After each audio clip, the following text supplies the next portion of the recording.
നമസ്കാരം. പ്രേമരാജൻ പുന്നാട്. വീണ്ടും രാഷ്ട്രീയത്തിലേക്ക് തന്നെ വരേണ്ട ഒരവസ്ഥയാണ്.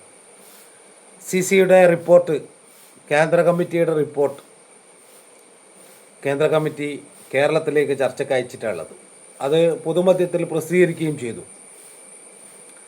അപ്പം അതിനകത്ത് കണ്ടെത്തണം. പക്ഷേ പി ജയരാജേട്ടൻ്റെ ഒരു അവസ്ഥ ചിന്തിച്ചിട്ട് എന്താ പറയേണ്ടത്, പി ജയരാജൻ ഒരു കാവിൽ പോയി അദ്ദേഹത്തിൻ്റെ ഒരു പുസ്തകവുമായി ബന്ധപ്പെട്ട ഒരു വിവാദം നിൽക്കുകയാണ്. അതിൻ്റെ കൂടെയാണ് ഇങ്ങനെയൊരു ചുമതലയും കൂടി കൊടുക്കുമ്പോൾ അദ്ദേഹത്തിൻ്റെ മേലിൽ ചെറിയൊരു സംശയത്തിൻ്റെ നിഴലുണ്ടാക്കാൻ വേണ്ടി ഇത്തരം ചുമതലകൾ അദ്ദേഹത്തിനെ തന്നെ ഏൽപ്പിച്ചത് ശരിയായതല്ല. എന്താണ്, പി ജയരാജേട്ടനെ ഇതിൽ നിന്ന് ഒഴിവാക്കേണ്ടതായിരുന്നു. മറ്റാരെയെങ്കിലും